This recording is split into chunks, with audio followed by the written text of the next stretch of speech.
The New York Mets DFA'd Robinson Cano. An umpire admits to blowing a strike-3 call. Not to mention, we are witnessing a living legend. What is up, you guys? Welcome back to the channel. Now, before we get into today's video, I'm gonna need you to do a couple of things for me, please. First, leave a like on the video if you enjoyed. Next, go over, smash the red button, go subscribe. That is the best way to show your support here on the channel. Then go over, ring that bell, get notified, so you know when exactly I am pumping out great baseball content all season long. And finally, if you want to get active, go down below in the comments section. I would love to hear your thoughts on the topics I'll be covering here in today's video.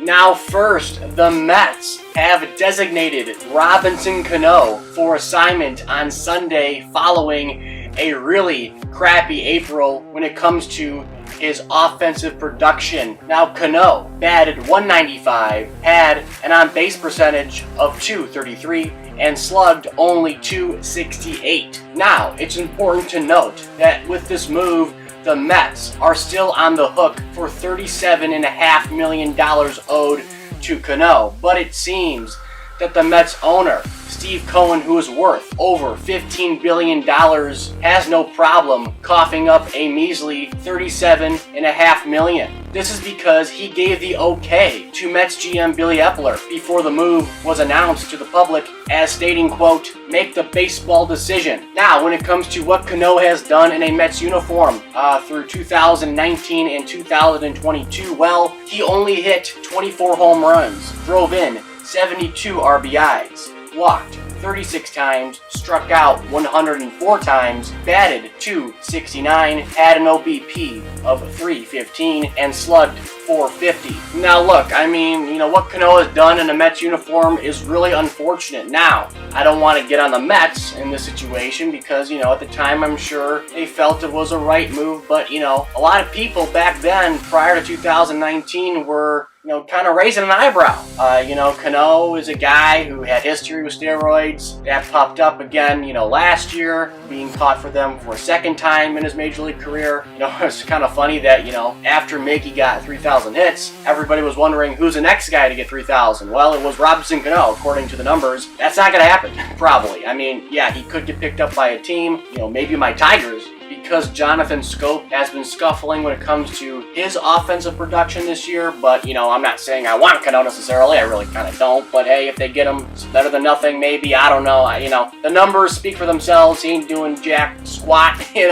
ain't doing nothing. But it's a really bad way to end this marriage between the Mets and Robinson Cano. We all hoped it would turn out, better than what it did. But, hey, it's a baseball decision like Steve Cohen and Billy Epler noted there. Guys are saying, oh, it's kind of somber in the clubhouse, it's going to affect us. Trust me, if it affects them, then they have a problem. I mean, if Cano was that important to that clubhouse, but I don't think he was, but if he was that important, then here comes a Mets slide in, May and June and July. I mean, there they go. I mean, had that great April, and now they're going to, look back, a couple months from now and say, man, we should have kept on, held on to Cano here, huh? Because look at our record now. We're in 4th place in the division. I'm not saying that's going to happen necessarily, but if that's a sentiment in the clubhouse right there, that's not good. I think it was a smart move that needed to be made for the Mets and Cano. Now, topic number 2, if you guys thought that, Angel Hernandez blew a bunch of calls in that Brewers and Phillies game from a couple days ago, well, you haven't seen what Chad Fairchild did in this Braves and Mets affair. You gotta watch this. This is embarrassing. It really is. So the situation is the Mets leading it by 1 run. It's 2-1 New York in the top of the 5th. 2 balls and 2 strikes with nobody on and 2 outs for the Bravos. Chris Bassett, the guy who talked about the balls being different. He's one who's very skeptical of MLB when it comes to baseballs and the grip and everything, and I'm sure the blown calls as well. Well, he throws a pitch right down Broadway. He calls this a ball. Chad Fairchild called this a ball. Granted, it was, great framework by the catcher McCann. I mean, he did bring it up a couple inches there, I will admit, but hey, that was a strike. Even if he didn't happen to bring up the mitt there, I think that was a strike all the way, 100%. Now, luckily for Chad Fairchild and the Mets, that happened in a irrelevant situation. Nobody on, 2 out, the Mets leading by a run. It's not the 9th inning, it's not bases loaded. That's a good thing. But The bad thing is he blew the call. He blew it. Now, you can see here, between innings, when the inning was finally over, he motions to Chris Bassett, tapping his chest and stomach saying, yeah man, that was my bad. That was my bad. And you know what? I applaud Chad Fairchild, because we all know Angel Hernandez would never do this crap. Ain't no way in hell Angel Hernandez would, admit to anything, okay? This is what umpires need to do more often. When they're wrong, get a little gesture in. It's not saying that they're biased or, I know everybody's, conspiracy theory of, this umpire likes this team. You don't want this umpire to be, giving calls away for this team versus this team. To me, doing this isn't indicating that, I screwed up. I really should have called that for the Mets because I like the Mets. No, that's an umpire solely admitting it was a bad call. Next, baseball's number 3 overall prospect for the Mariners, Julio Rodriguez, finally nabbed his first show homer last Sunday as he cracked a 450-foot bomb to left field in Miami. Now Rodriguez hit a 3-1 slider from Miami's ace, Sandy Alcantara. Now the ball went off his bat at 110.4 miles an hour and traveled a StatCast projected 450 feet, making it the longest homer hit by a Mariner this season. The 3-run home run gave Seattle a 5-0 lead and helped them snap a 4-game slide while ending Miami's 7-game winning streak. Now this is what Rodriguez himself had to say on his first career blast. Says it was like, okay, you want to challenge me? I'm going to give you the challenge. That is what I was feeling. I was really excited, honestly. It felt really good to get my first homer in a game like that.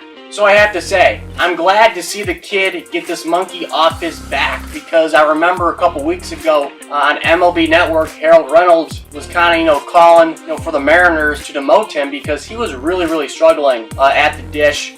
He was striking out, looking a ton. He just wasn't getting the bat on the ball. He wasn't committing. And Harold was like, yeah, you got to bring him down because you can't, rely on this guy. He's hurting your team more than helping. But, I give credit to the Mariners, number one, for, trusting him and trusting the process with him. And I give most of the credit to Rodriguez himself because he kept grinding, this whole month of April. And finally, at the very end, he got the big reward of hitting a big bomb to left field for his first career home run. I'm glad for the kid. I'm glad for the Mariners. And I'm just happy for baseball because these young kids are coming up. They may not be tearing it up out of the gates, but, guys like him, Torkelson, Bobby Witt Jr., these guys will blossom eventually. It's just a matter of time, and I'm glad to see the Mariners, stick with Rodriguez here in the first month of the season. Now finally, Clayton Kershaw cemented himself as the Dodgers' all-time greatest pitcher after he passed the Hall of Famer Don Sutton in strikeouts on Saturday, okay? Now, Kershaw racked up career strikeout number 2,697 after making the 22-year-old rookie Spencer Torkelson